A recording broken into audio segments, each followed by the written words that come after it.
Hello guys, welcome back to the channel and welcome back to elite wrestling. तो guys हर बार की तरह ही आज इस वीडियो में भी मेरे पास आपके लिए AEW से रिलेटेड बहुत ही बड़े और बहुत ही शॉकिंग अपडेट्स है जो मुझे लगता है कि आपको जरा भी मिस नहीं करने चाहिए, क्योंकि गाइज आज इस वीडियो में हम जानने वाले हैं कि क्यों विंस मैकमैन और जॉन मॉक्सली के बीच में टेंशंस बढ़ रही है। Matt Cardona AKA Jack Ryder और FTR के ऑल एलीट रेसलिंग के कॉन्ट्रैक्ट से रिलेटेड कुछ डिटेल्स सामने आई है। AEW ने एक बहुत ही बड़े रेसलर को साइन कर लिया है और गाइज विकी गरेरो ने भी अपना अब तक का ऑल एलीट रेसलिंग का एक्सपीरियंस शेयर किया है। तो गाइज ये सब बातें जानने के लिए ये वीडियो एकदम आखिर तक जरूर देखना। और गाइज अब ज्यादा देर ना लगाते हुए चलिए ये वीडियो शुरू करते हैं और सबसे पहले बात करते हैं FTR के ऑल एलीट रेसलिंग के कॉन्ट्रैक्ट्स की। तो गाइज आप में से मेजोरिटी लोगों को पता होगा, लेकिन गाइज जिन्हें किन्हें नहीं पता उन्हें मैं बताना चाहूंगा कि गाइज जब से FTR ऑल एलीट रेसलिंग में आई है तब से FTR ऑल एलीट रेसलिंग के लिए शो टू शो बेसिस पर काम कर रही थी और तब से लेकर अब तक FTR ने ऑल एलीट रेसलिंग पर जितना भी काम किया है वो सभी काम शो टू शो बेसिस पर था और FTR को शो टू शो बेसिस के पैसे मिलते थे।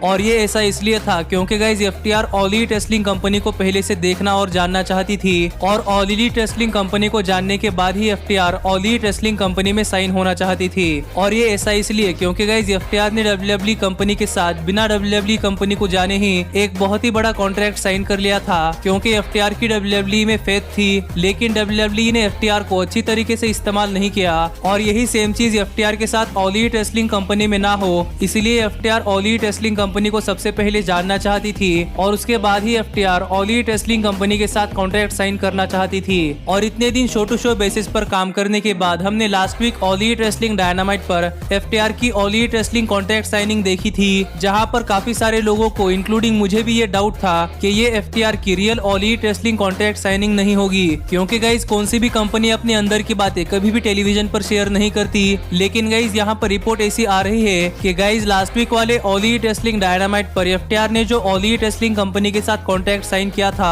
वो कोई गिमिक कॉन्ट्रैक्ट नहीं बल्कि रियल कॉन्ट्रैक्ट था और FTR लास्ट वीक से ऑल एलीट रेसलिंग की एक परमानेंट टैग टीम बन चुकी है। और ये ऐसा इसलिए क्योंकि guys FTR all Elite Wrestling के टैग टीम चैंपियनशिप्स को परस्यू करना चाहती थी, लेकिन गाइज टोनी खान ने FTR से कहा था कि जब तक FTR ऑल एलीट रेसलिंग में एक फुल टाइम कॉन्ट्रैक्ट साइन नहीं करती तब तक टोनी खान FTR को ऑल एलीट रेसलिंग के वर्ल्ड टैग टीम चैंपियंस नहीं बनाएंगे। और ये टोनी खान की बहुत ही बढ़िया बिजनेस स्ट्रेटेजी थी, जिसके वजह से FTR ने ऑल एलीट रेसलिंग कंपनी के साथ एक कॉन्ट्रैक्ट साइन कर लिया है। और अपने इनिशियल दिनों में FTR को भी ऑल एलीट रेसलिंग कंपनी बहुत ही ज्यादा पसंद आई, तो अब तो FTR ऑल एलीट रेसलिंग की एक फुल टाइम टैग टीम बन चुकी है। तो गाइज अब हमें ऑल एलीट रेसलिंग पर FTR के बहुत सारे ड्रीम मैचेस देखने को मिल सकते हैं, लेकिन गाइज अभी तक FTR के ऑल एलीट रेसलिंग के साथ कॉन्ट्रैक्ट की ड्यूरेशन सामने नहीं आई। पर गाइज अब हम आगे बढ़ते हैं और बात करते हैं हमारे अगले अपडेट की और गाइज जानते हैं कि कौन से बहुत ही बड़े रेसलर को ऑल एलीट रेसलिंग ने साइन कर लिया है। गाइज आपको पता है कि ऑल एलीट रेसलिंग कंपनी में बहुत सारे टैलेंट्स होने के बावजूद भी ऑल एलीट रेसलिंग वर्ल्ड के बेस्ट टैलेंट को अपनी कंपनी में लाना चाहती है और अब भी ऑल एलीट रेसलिंग बहुत सारे रेसलर्स को साइन करना चाहती है। और ऐसे ही ऑल एलीट रेसलिंग ने एक और नए रेसलर को अपनी कंपनी में साइन कर लिया है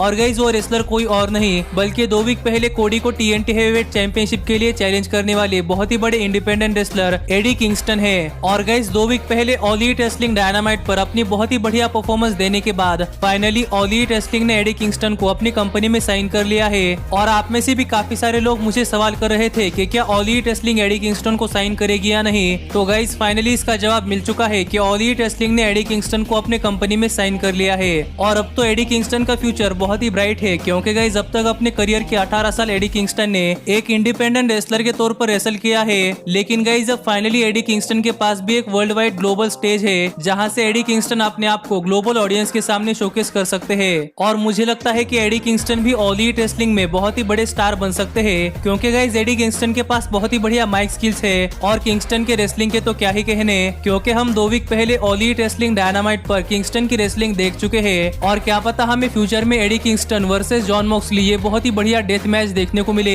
जिस मैच में सभी चीजें लीगल हो। और अब देखते हैं कि एडी किंगस्टन कब ऑल एलीट रेसलिंग पर दोबारा से आते हैं। लेकिन गाइज अब हम आगे बढ़ते हैं और बात करते हैं हमारे अगले अपडेट की और गाइज जानते हैं कि ऑल एलीट रेसलिंग में अपने शुरुआती दिनों का एक्सपीरियंस शेयर करते हुए विकी गरेरो ने क्या कहा। तो गाइज आपको तो पता ही होगा कि विकी गरेरो 2 हफ्ते पहले ऑल एलीट रेसलिंग डायनामाइट पर नायला रोज के मैनेजर के तौर पर आई थी और तब से विकी गरेरो ऑल एलीट रेसलिंग पर एक फुल टाइम जॉब कर रही है। लेकिन विकी गरेरो ऑल एलीट रेसलिंग के एक ऑन स्क्रीन अथॉरिटी के साथ साथ AEW में एक बैकस्टेज प्रोड्यूसर के तौर पर भी काम करती है, जहां पर विकी गरेरो केनी ओमेगा के साथ मिलकर ऑल एलीट रेसलिंग की विमेन्स डिवीजन के लिए स्टोरी लाइंस लिख दिखती है। और यही ऑल एलीट रेसलिंग में काम करने का अपने शुरुआती दिनों का एक्सपीरियंस शेयर करते हुए विकी गरेरो ने कहा कि विकी गरेरो पहले भी 2-3 रेसलिंग कंपनियों के लिए बैकस्टेज प्रोड्यूसर के तौर पर काम कर चुकी है, लेकिन विकी गरेरो को उन कंपनियों के बजाय ऑल एलीट रेसलिंग में बहुत ज्यादा क्रिएटिव फ्रीडम मिल रहा है। और ऑल एलीट रेसलिंग में विकी गरेरो बिना किसी हेड प्रोड्यूसर के अंडर प्रेशर आकर अपना काम बहुत ही बखूबी से कर पा रही है। और ऑल एलीट रेसलिंग का बैकस्टेज इन्वायरमेंट भी बहुत ही बढ़िया है, जहां पर वो हर किसी रेसलर को इम्प्रूव करने के लिए अपने तरफ से कुछ आइडियाज पिच कर सकती है।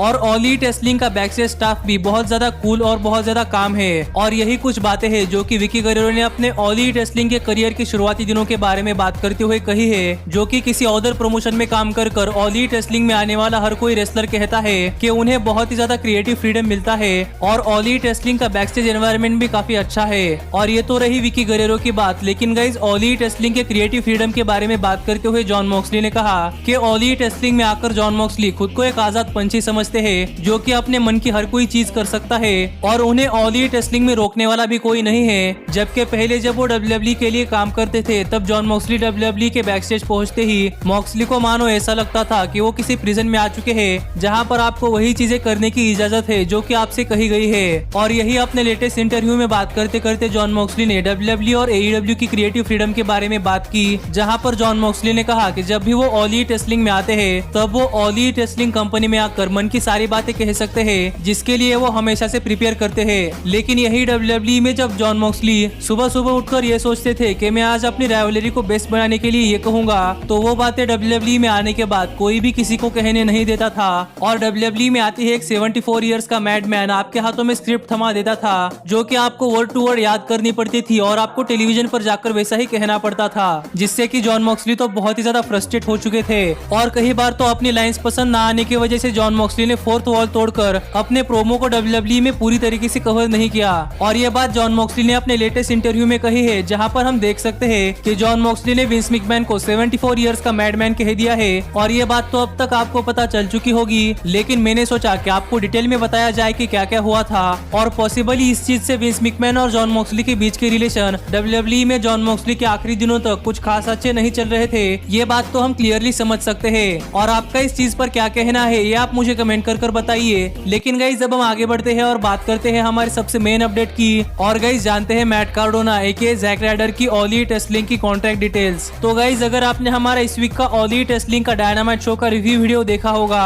तो गाइज आपको पता होगा कि इस वीक वाले ऑल एलीट रेसलिंग डायनामाइट पर Matt Cardona AKA Jack rider ने अपना डेब्यू कर लिया था। और अपने डेब्यू में ही मैट कार्डोना ने अपने बहुत ही करीबी फ्रेंड यानी कि कोडी को डार्क ऑर्डर से बचाया था, जिसके बाद तो पूरे के पूरे रेसलिंग वर्ल्ड में मैट कार्डोना के बारे में बातें चल रही है। लेकिन गाइज मैट कार्डोना के ऑल एलीट रेसलिंग में आने के बाद से मैट कार्डोना के ऑल एलीट रेसलिंग के कुछ कॉन्ट्रैक्ट डिटेल्स सामने आए हैं। और guys mat Cardona AKA Jack rider की इन कॉन्ट्रैक्ट डिटेल्स से हम ये जान सकते हैं कि गाइज अब तक मैट कार्डोना ने ऑल एलीट रेसलिंग के साथ कोई भी ऑफिशियल कॉन्ट्रैक्ट साइन नहीं किया। और एफटीआर के शुरुआती दिनों जैसे ही Matt Cardona All Elite Wrestling में डे टू डे बेसिस पर काम कर रहे हैं। लेकिन गाइज यहाँ पर सिचुएशन थोड़ी सी उलट है, क्योंकि एफटीआर के केस में ऑल एलीट रेसलिंग एफटीआर को साइन करना चाहती थी, लेकिन एफटीआर ऑल एलीट रेसलिंग को देखना चाहती थी और उसके बाद ही ऑल एलीट रेसलिंग कंपनी के साथ कॉन्ट्रैक्ट साइन करना चाहती थी। पर गाइज यहाँ पर Matt Cardona AKA Jack Ryder All Elite Wrestling के साथ कॉन्ट्रैक्ट साइन करने के लिए तैयार है। लेकिन गाइज यहाँ पर ऑल एलीट रेसलिंग देखना चाहती है कि क्या mat Cardona AKA Jack rider की वजह से ऑल एलीट रेसलिंग को रेटिंग्स में उछाल मिलता है या नहीं। और यही देखने के लिए mat Cardona AKA Jack rider एक फुल्ली फ्री एजेंट बनने के बाद भी ऑल एलीट रेसलिंग ने मैट कार्डोना को एक फुल कॉन्ट्रैक्ट ऑफर नहीं किया। लेकिन फिलहाल की सिचुएशन के हिसाब से mat Cardona All Elite Wrestling Dynamite पर लगातार 5 वीक्स के लिए काम करने वाले हैं। और अगर इन 5 वीक्स में ऑल एलीट रेसलिंग को रेटिंग्स में बूस्ट मिलता है तो गाइज पॉसिबली आगे चलकर All Elite Wrestling Matt Cardona AKA Jack Ryder को ऑल एलीट रेसलिंग का एक फुल टाइम कॉन्ट्रैक्ट ऑफर कर सकती है। लेकिन गाइज फिलहाल के लिए तो Matt Cardona AKA Jack Ryder All Elite Wrestling के लिए डे टू डे बेसिस पर काम कर रहे हैं, जहां पर अगले 5 हफ्तों तक तो मैट कार्डोना की ऑल एलीट रेसलिंग डायनामाइट पर अपीयरेंसेस कंफर्म है। तो इस चीज पर आपका क्या कहना है ये आप मुझे कमेंट कर बताइए। लेकिन गाइज आज की वीडियो यही तक की थी और अब मिलता हूँ आपसे अगली वीडियो में, पर तब तक stay healthy, stay happy and keep watching elite wrestling. Hey, did you like that video? Click the screen for more. And where do you think you're going? And thanks so much for being the elite. The elite, the elite. What, Nick, you're not going to sing it all with me this time?